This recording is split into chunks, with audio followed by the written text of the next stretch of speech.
কাৰণ বহুতখিনি মানুহ আহি থাকে ইয়াতে আৰু কিবা কিবি মানে জানা শুনা মানুহে হ'ব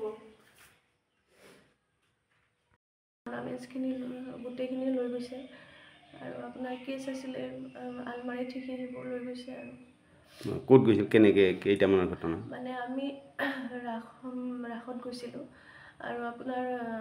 8:45 মানত আমি ঘৰৰ পৰা ওলাই গৈছিলোঁ আৰু সেইখিনি সময়ৰ পিছতে মানে 10:20 মান 10:30 মানত আমি ঘৰ আহি পাইছোঁ আৰু সেইখিনি সময়ৰ ভিতৰতে মানে কামখিনি কৰিছে কি কিনিলে গহনাবোৰ লৈ গৈছে অলপো নাই গোটেইখিনি গহনাই লৈ গৈছে আপোনাৰ হাতৰ ডিঙিৰ সীতাহাৰ বাবাৰ চেইন আছিলে চেইন লকেট আঙুঠি বহুতকেইটা আছিলে তাৰপিছত আপোনাৰ খাৰু কাণফুলি বহুত 7-8যোৰ কাণফুলি আছিলে গোটেইবোৰ লৈ গৈছে নগদ ধন কিমান নিছে নগদ ধন মানে কম আছিলে বাৰু হেৰিত আছিলে 20,000 মান আছিলে মানে আলমাৰীতে আছিলে কেনেকৈ গম পালে পাছত মানে মোৰ ওচৰত মানে ফোন আহিছিলে আৰু মানে আমাৰ চুবুৰীয়া মানে হেৰি মোৰ ফোন কৰিছিলে আৰু ফোন কৰাৰ পিছত মানে গম পাই আমি গুচি আহিলোঁ ৰাসৰ পৰা গুচি আহি আপোনাৰ কি বুলি ক'লে ফোনত কি বুলি কৈছিলে ফোনত কৈছে যে আপোনালোকৰ বাইদেউ আপোনালোকৰ ঘৰত মানে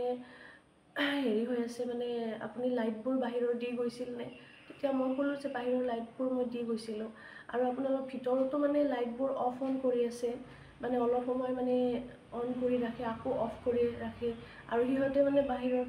মানে কি তাৰ ঘৰৰ পৰা মানে শব্দও পাই আছিলে ভালেখিনি শব্দ পাই আছে বোলে মানে ভঙা চিঙা কৰা শব্দ পাইছিল ভঙা চিঙা কৰা কোবোৱা শব্দ পাই আছে আৰু সিহঁতে তাৰ কিছু আগত বাহিৰত আহিছিলে বোলে তেতিয়া মানে তলত মানে খোজকাঢ়ি থকা মানুহৰ মানে পিছফালে আৰু শব্দও পাইছে বোলে মানে মানুহে খোজকাঢ়ি থকা আৰু এনেকুৱা শব্দ পাই আছিলে বোলে পুলিচক জনোৱা হৈছেনে হয় পুলিচক জনোৱা হৈছে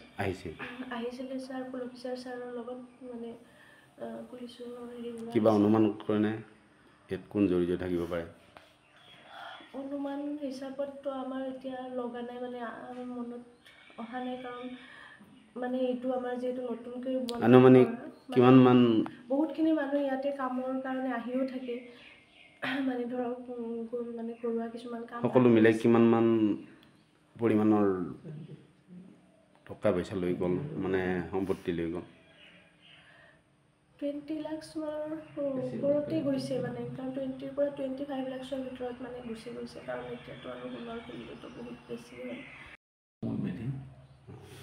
কি হৈছে কওকচোন যোৱাকালি মানে পূজা আছিল মানে গায়ক আছিল নাহিদ আফ্ৰিদি আমাৰ ৰাস পূজা আমাৰ মোৰ মিছেছে মানে পূজালৈ যোৱাই নাছিলে এদিনো গতিকে সেইদিনা কালি মানে পূজালৈ গ'ল 8:45 মানত তাৰপিছত মানে ডকাইত আহি পেলাই মোৰ সন্মুখেৰে সোমাল মই অনুমান কৰিছোঁ আমি সন্মুখেৰে সোমোৱা বুলি চোৰ আহিছিল আহি পেলাই তলাবিলাক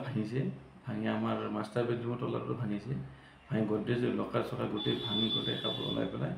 আমাৰ যিখিনি আছিল আৰু সম্পত্তি গোটেইখিনি লৈ গৈছে